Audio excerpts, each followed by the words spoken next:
Bapak Ibu, saudara-saudara yang dikasihi dalam Tuhan Yesus, kita siap hati kita untuk pemberitaan firman Tuhan. Mari kita berdoa. Kami sampai pada waktu untuk mendengarkan firman-Mu ya Tuhan.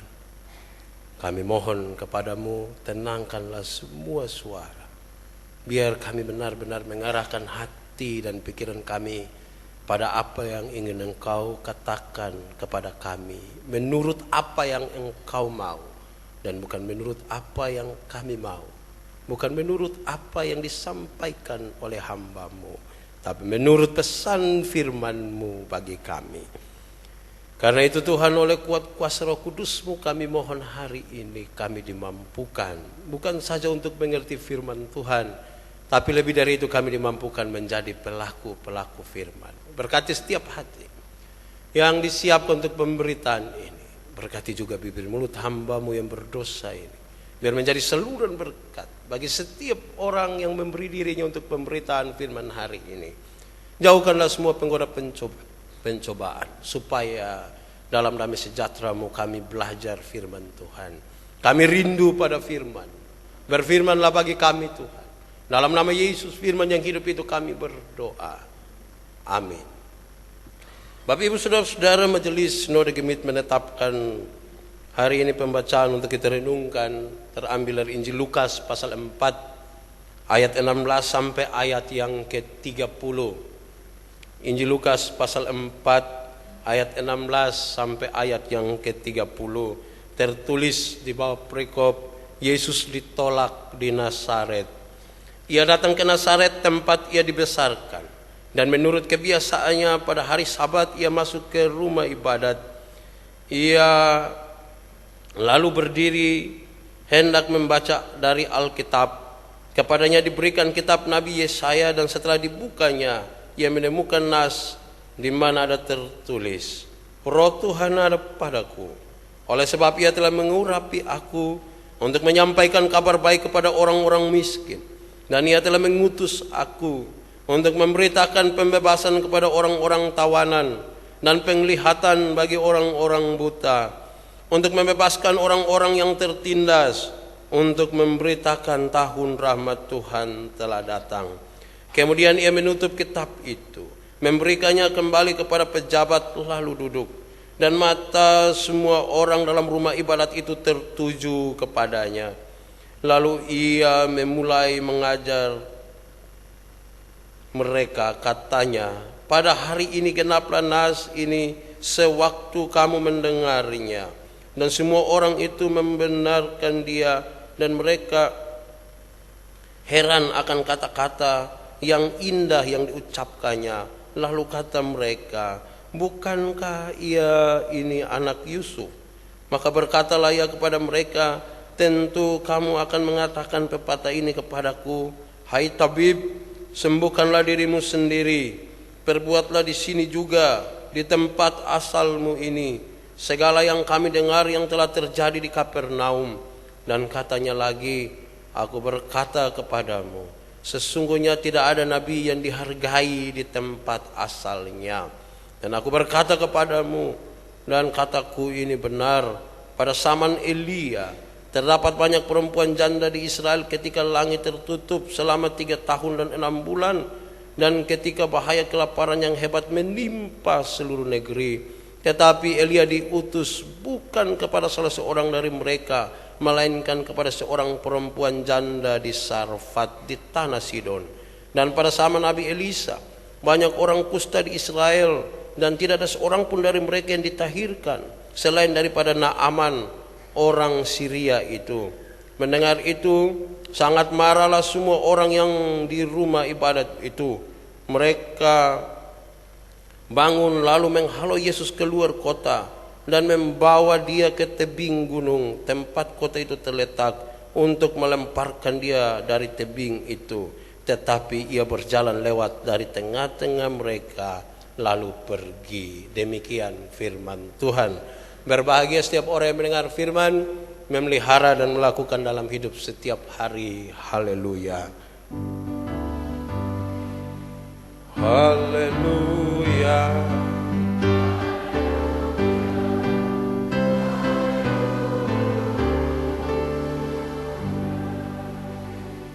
Salam. Sekali lagi, salam. Perikop ini menjadi sangat jelas, sekaligus menimbulkan pertanyaan.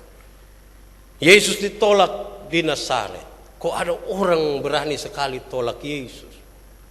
Itu pertanyaan yang sangat serius. Saya kira itu tidak mungkin terjadi di sini. Bagaimana orang bisa menolak Yesus? Saya ingin bertanya, kalau seandainya Yesus benar-benar sekarang berdiri di hadapan kita, apakah kita menolak Yesus? Saya kira tidak. Kalau Yesus betul-betul berdiri di hadapan kita, apa yang kita minta? Pasti yang anak-anak muda bilang, Yesus, foto dong. Terus setelah foto mereka upload bertulis bersama Yesus di agape.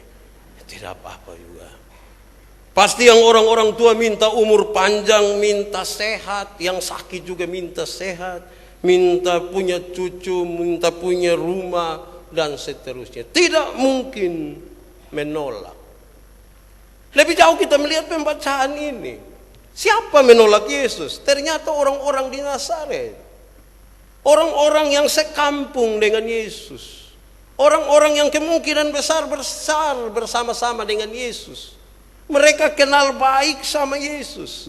Justru mereka yang menolak Yesus. Ya, seandainya kalau orang lain yang tolak, yang tidak kenal, ya kita pikir ya tidak kenal jadi mau bagi. Ini kenal, besar bersama-sama. Mereka orang satu kampung, tapi mereka lah yang menolak Yesus. Aneh juga itu. Tapi sekaligus menjadi pesan yang kuat bagi kita, bahwa inilah persoalannya. Bahkan Yesus sendiri juga mengatakan, nabi-nabi sulit dihargai di tanahnya sendiri. Sangat sulit. Kenapa? Kita bercermin dari Nabi Yeremia, juga ditolak ketika dia kembali ke Anatot dan seterusnya. Bahkan Yesus sendiri mengalami itu. Lalu apa yang ingin saya katakan? Persoalan kita memang di situ. Sesuatu yang baik, yang berharga di kampung kita, yang ada di tanah kita, yang ada di sekitar kita, kita kurang hargai. Kita tidak memberi penghargaan, kita menolak mereka.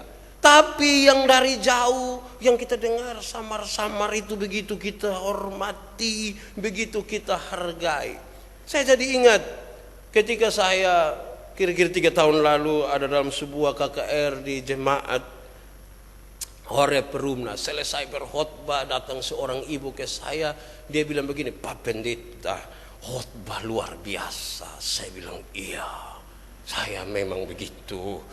Terus ibu ini tambah satu kalimat, toh kami pun pendeta juga khotbah begitu. Saya langsung bilang, ibu yang tidak baik. Kenapa ibu yang tidak baik? Ibu ketemu saya 1 hari, langsung bilang ibu pun pendeta tidak baik. 1 hari kita ketemu.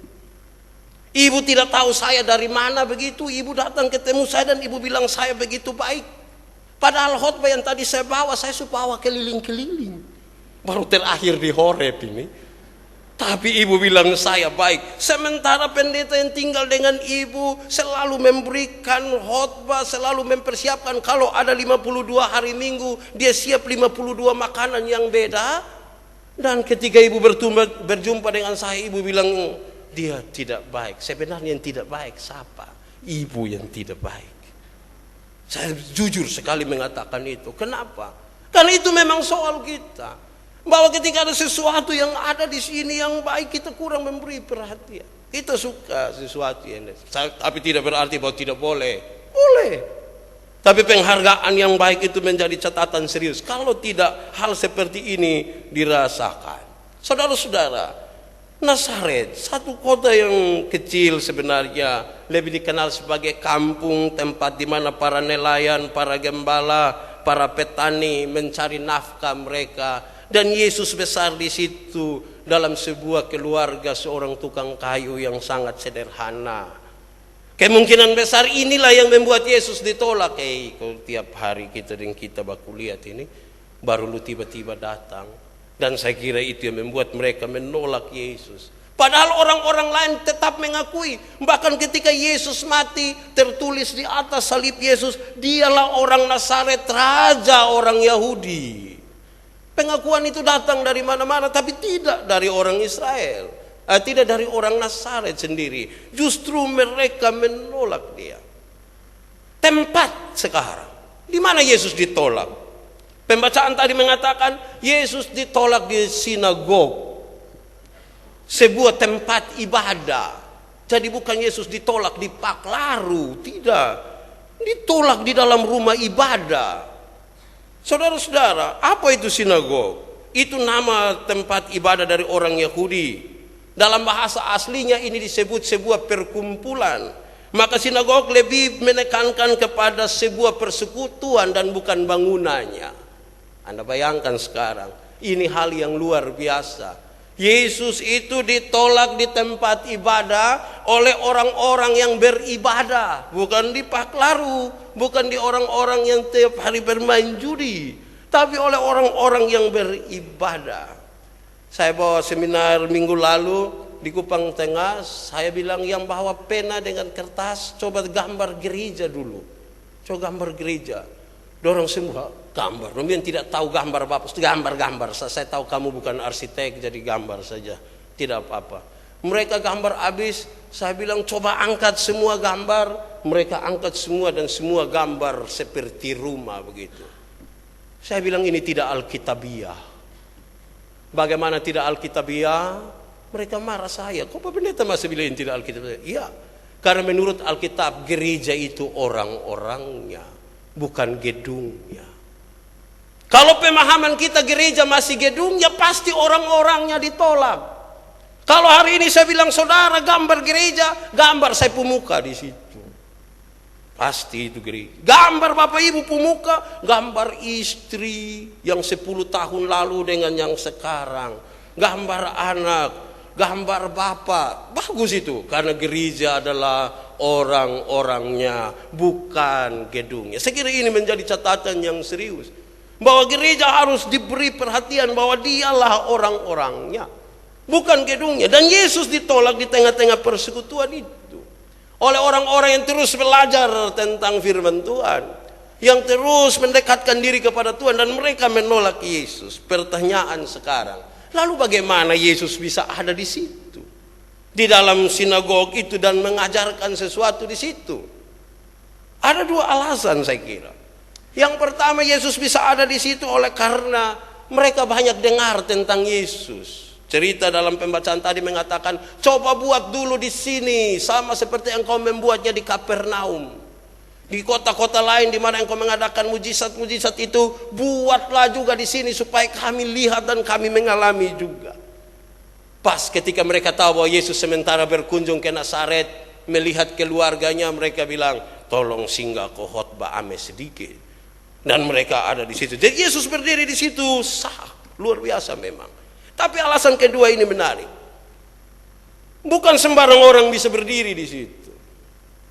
Lalu bagaimana Yesus bisa berdiri di situ dan mengatakan sesuatu tentang firman Tuhan?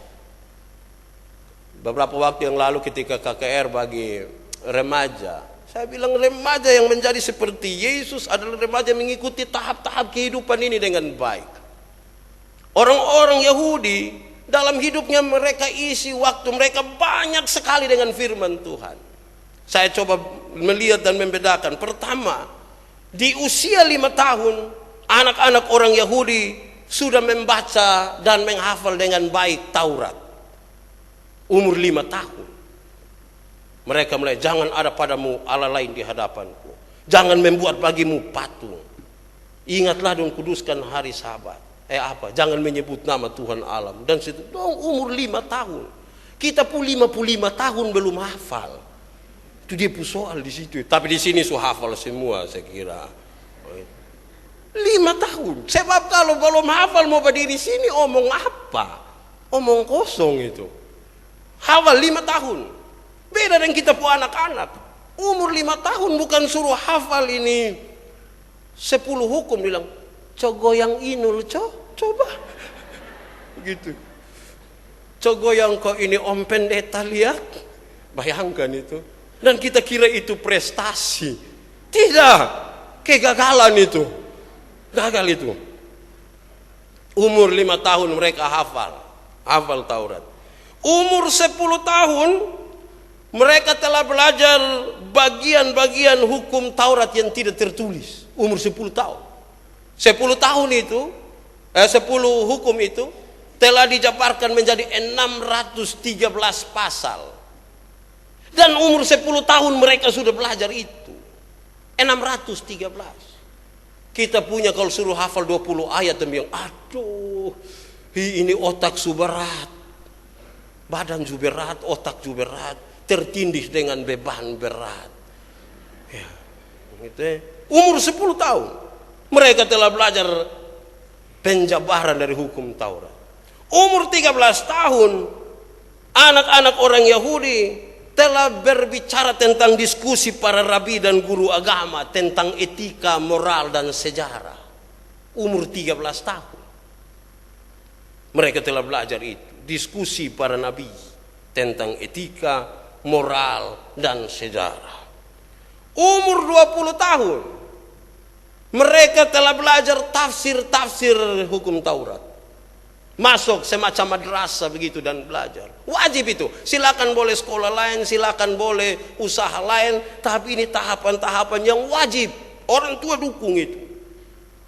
Bahwa kemudian tidak akan jadi rabi orang Yahudi bukan soal. Tapi ini menjadi sesuatu yang serius. Akhirnya mereka sangat militan.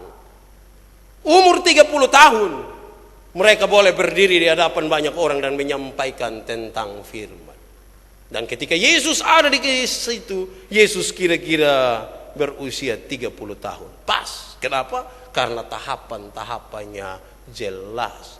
Maka dia berdiri sebagai orang yang jelas di situ. Memahami sesuatu yang baik. Dan mengatakan dengan benar. Karena tahapan-tahapan itu dia ikut. Pengajarannya. Orang tua memegang peran yang penting. Kita punya dong bahaya. Kadang-kadang saya suka sebutkan contoh ini. Biasanya kalau mau suruh anak-anak belajar, harusnya dia pun cara omong bilang begini, Adi belajar itu bagus. Tapi banyak orang tua bilang begini, Adi lu jangan belajar lu jangan belajar. Nanti anak tidak belajar dia pun mama marah-marah. Yang gila yang mana? Kalau mau suruh orang belajar bilang belajar, bukan bilang lu jangan belajar Kalau mau suruh anak-anak jaga rumah bilang adik jaga rumah bapak dan mama keluar. Jangan bilang adik lu jangan jaga rumah nanti anak tidak jaga rumah kita marah-marah. Harus rekam setiap kali ada perintah tuh direkam. Terus waktu marah kasih dengar ini yang tadi omong. Orang tua punya peran yang penting supaya apa yang diturunkan menjadi sesuatu yang baik. Banyak kali kita orang tua tidak bawa itu bagi anak-anaknya. Dia pun cara ganggu anak ini keriting. Tapi di sini tidak begitu. Saya lihat di sini rambut lurus semua. Akhirnya anak jadi besar dalam sebuah kondisi yang malu-malu ada di muka nanti. Apalagi bicara tentang Tuhan. Makanya ketika saya bilang bicara tentang firman Tuhan itu gampang atau susah, nanti dia bilang gampang susah pak. Ya gampang kalau kita dekat dengan firman. Dia menjadi susah ketika kita tidak dekat. Maka kita bisa temukan orang cerewet di mana-mana, tapi kemudian kita bilang sebentar lu doa makan, lu sembarang usah. Kira bahwa omong dia lupung kawan mungkin. Tapi di sini tidak begitu Waktu-waktu kita menjadi penting untuk siapa berdiri di hadapan Tuhan. Baik, saudara-saudara, mari kita lihat lebih jauh. Dalam cerita itu kemudian, mereka sangat terganggu ketika Yesus mengatakan begini, hari ini genaplah nas itu. Hari ini genap. Seolah-olah, bukan seolah-olah, sebuah kepastian yang mengatakan mereka untuk segera mereka berpikir bahwa di dalam Yesuslah penggenapan firman itu. Seperti apa yang dikutip dalam Yesaya pasal 61 ayat 1 dan 2 tadi. Roh Tuhan ada padaku. Di sini mereka sangat terganggu. Mereka menolak Yesus. Saya coba buka kamus, periksa apa itu arti kata menolak. Dan ternyata menolak menurut Kamus Besar Bahasa Indonesia terbagi dalam 6 hal. Satu, menolak itu berarti mendorong atau mendesak ke samping atau ke depan. Dorong.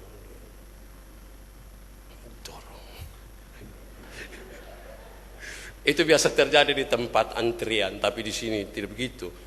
Mendorong.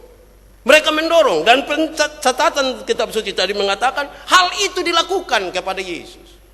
Mereka membawa dia, mendorong dia sampai ke tebing untuk mau Yesus dijatuhkan di situ, mau dorong.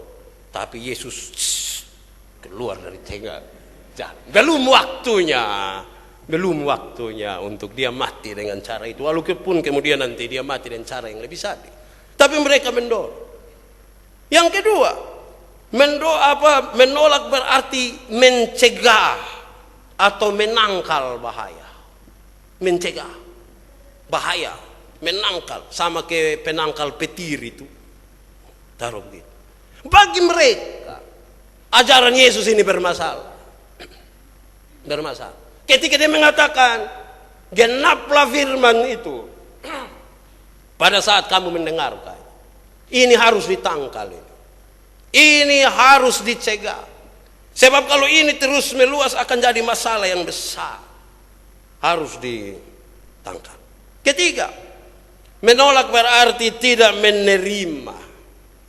Tidak menerima. Oke, lu boleh omong di situ, saya senang-senang di sini, saya tertawa, nanti dia masuk dari sini, dia keluar dari sini. Tidak apa-apa. Saya ingat ketika saya melayani di satu tempat, ada judi kupon putih yang luar biasa, terus kami berkhotbah, saudara-saudara, Alkitab mencatat bahwa tidak ada cara lain untuk mendapatkan berkat selain bekerja.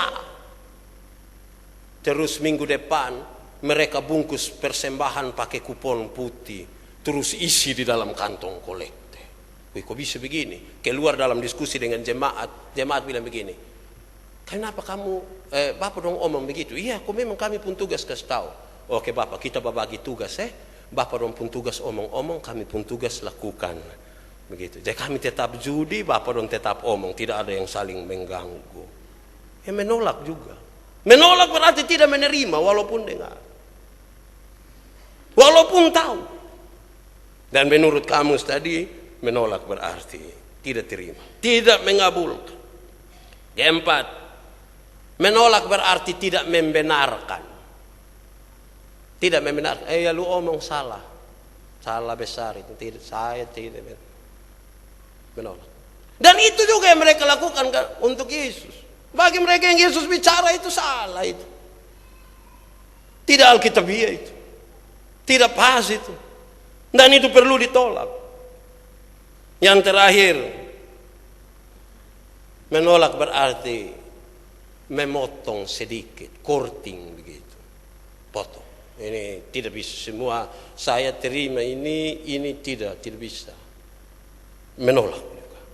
6 hal ini ketika saya redungkan, ternyata inilah yang terjadi ketika mereka menolak Yesus. Secara fisik mereka mendorong Yesus. Tapi yang bukan fisik juga mereka melakukan, bahwa mereka tidak menerima apa yang Yesus katakan. Apalagi mereka melihat Yesus. Dia punya bapak nama Yusuf, mama nama Maria, tukang kayu. Ini anak sekolah di mana? Bagaimana dia bisa diterima? Paling-palingnya hanya duduk-duduk, setiap hari mereka bermain dengan teman-teman ketika masa kecil.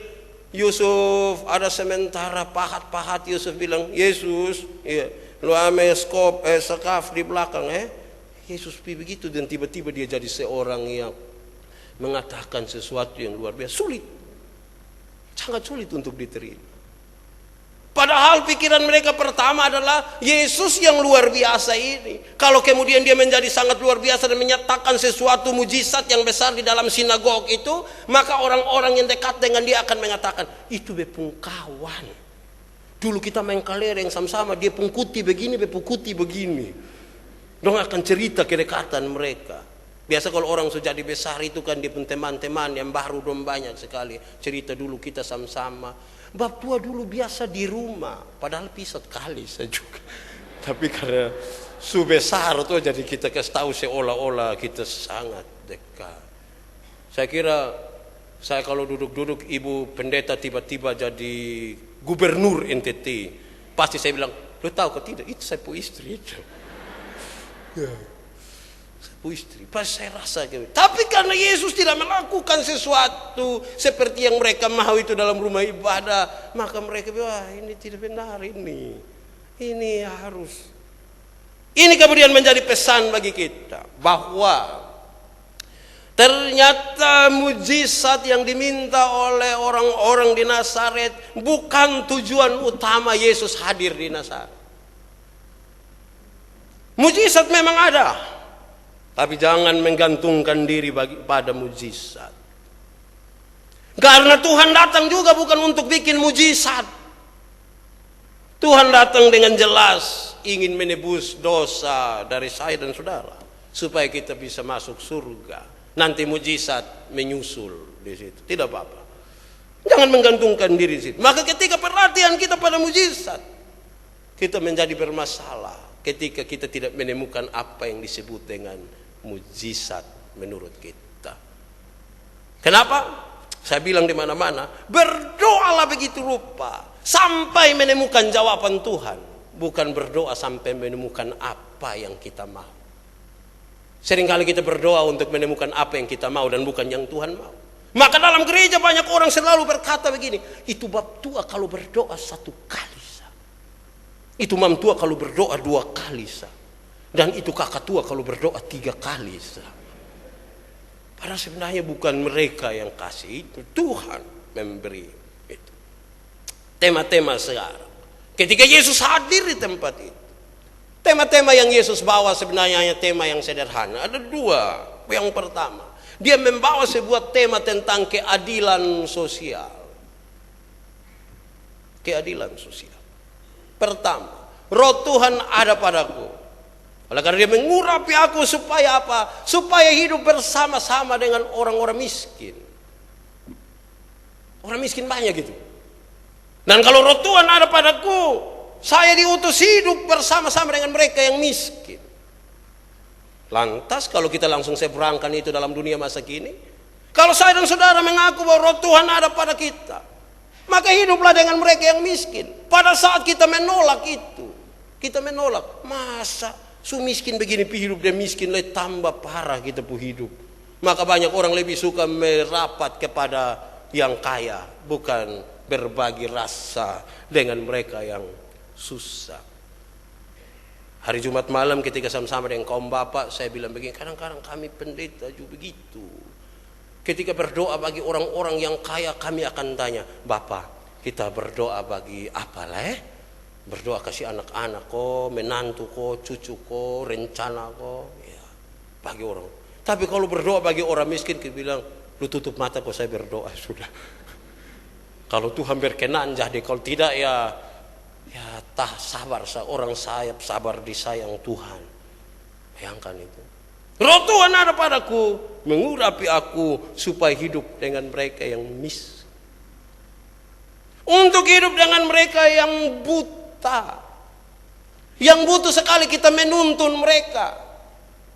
Mulai dari buta huruf, lupa huruf, buta betul-betul, mereka menjadi bagian yang tidak boleh dipisahkan dari kita. Kalau roh Tuhan ada pada kita. Hidup dengan mereka yang tertindas. Hidup dengan mereka yang terpenjara.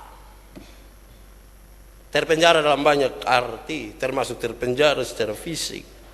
Baru kemudian katakan bahwa tahun rahmat Tuhan sudah datang. Itu tema yang kedua. Tema yang pertama adalah tema hidup dengan tema dalam keadilan sosial. Tapi yang kedua tema tentang tahun rahmat Tuhan. Itu sebuah tema budaya. Kenapa? Setiap bicara tentang tahun rahmat Tuhan, ayat ini mengingatkan kita pada Imamat 25. Imamat 25 mengatakan tentang tahun Yobel yang diperingati setiap 50 tahun. Pada tahun Yobel tersebut tanah dan rumah orang-orang miskin yang dulunya sudah dijual sekarang akan dikembalikan. Dan utang-utang mereka dihapuskan. Budak-budak dibebaskan pada tahun yang ke-50. Ketika ayat itu disebutkan, kita diarahkan untuk melihat Imamat 25 di tahun yang ke-50, 7 kali 70, 7 kali 7 tahun. Semua harus diberhentikan. Semua. Kemiskinan harus dilenyapkan. Harus sudah kita mengatakan selesai. Baru kemudian katakan tahun rahmat Tuhan sudah datang. Kalau itu belum terjadi, jangan katakan tahun rahmat Tuhan sudah datang. Kalau hubungan antar kita belum baik, jangan katakan tahun rahmat Tuhan sudah datang. Kalau ternyata kita ini masih punya penghargaan kepada kemanusiaan yang bermasalah, jangan katakan bahwa tahun rahmat Tuhan sudah datang. Yang Yesus bawa ini tema yang sebenarnya dibutuhkan oleh orang-orang Yahudi, yang bahasanya tidak berbeda dengan apa yang disampaikan oleh orang lain. Tapi ketika melihat siapa Yesus, mereka menolak Yesus. Saudara-saudara, orang-orang Nazaret menolak Yesus bukan karena Yesus terlibat sebuah persoalan kriminal. Orang-orang Nazaret menolak Yesus bukan karena Yesus itu terlibat dalam sebuah masalah yang serius. Bukan. Saya tidak bayangkan kalau Yesus ternyata terlibat persoalan, penolakan mereka bisa 3 kali lipat dari apa yang mereka buat.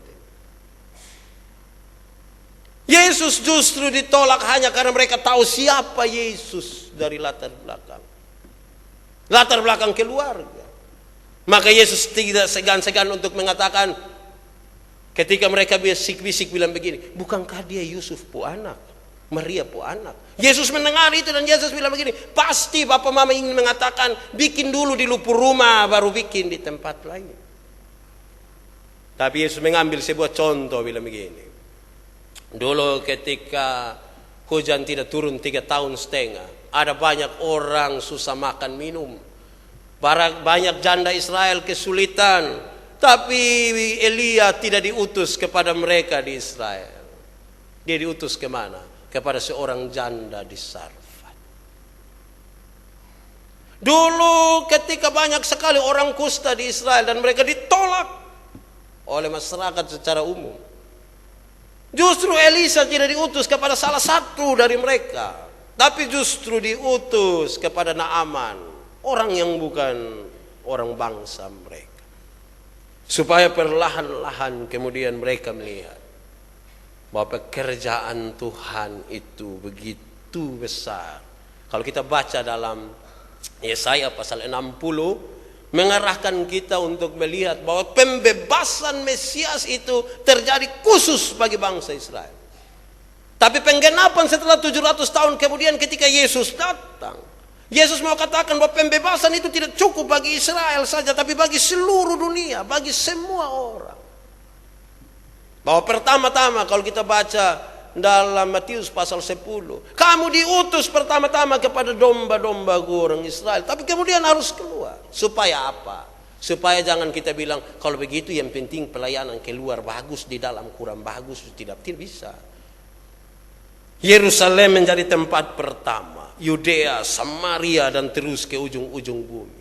Pastikan di rumah baik, baru keluar.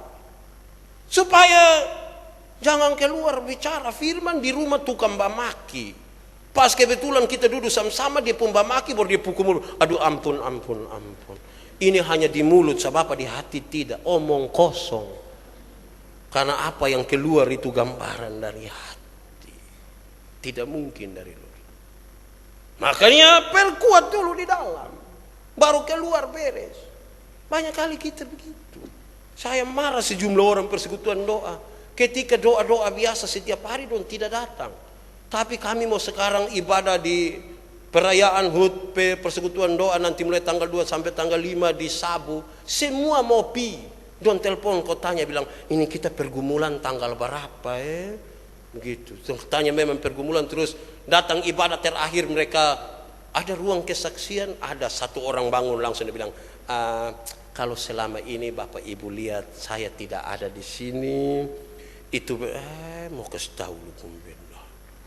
Tidak datang ya, tidak usah bikin-bikin kalimat, bikin-bikin mulu manis, tidak usah. Semua orang juga tahu, hanya kan dong tidak omong keluar. Begitu. Ya, maksudnya kita jujurlah bagi diri sendiri. Minimal jujur bagi diri sendiri. Keluar kita begitu semangat.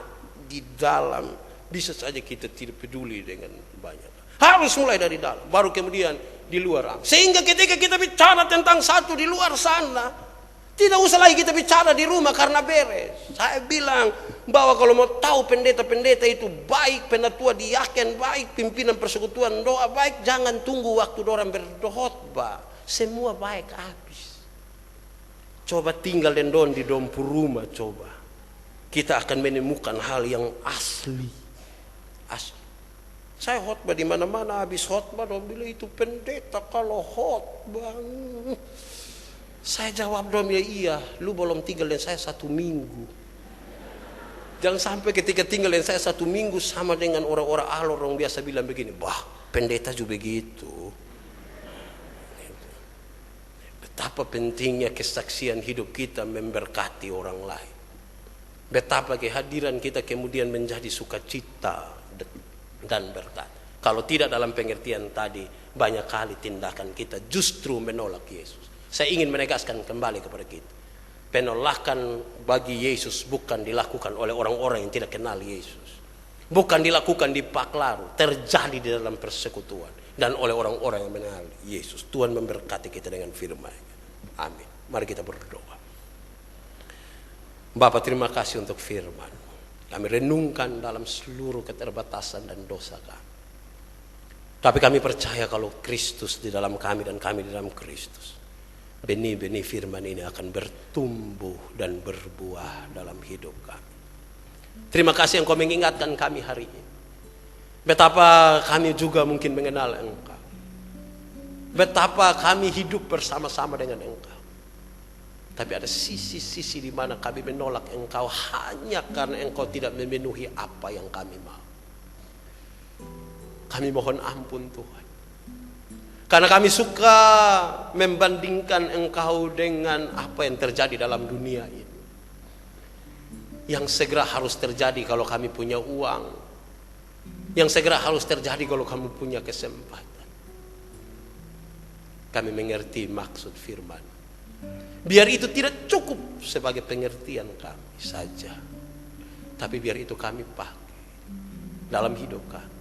Sekarang kami mohon Engkau melihat setiap hati yang sungguh-sungguh dibuka bagimu hari ini. Untuk memulai satu hidup yang berkenan kepadamu tanpa penolakan terhadap Engkau. Kami mau berjanji untuk hidup seperti apa yang Engkau mau. Dalam apa yang kami katakan, itu yang kami perbuat. Dalam pemahaman tentang Engkau, itu yang kami selalu puji dan agungkan. Terima kasih, biar kami pulang dengan sukacita. Terpuji nama Tuhan. Ini doa kami. Dalam nama Yesus kami berdoa. Amin. Trio Aquila dari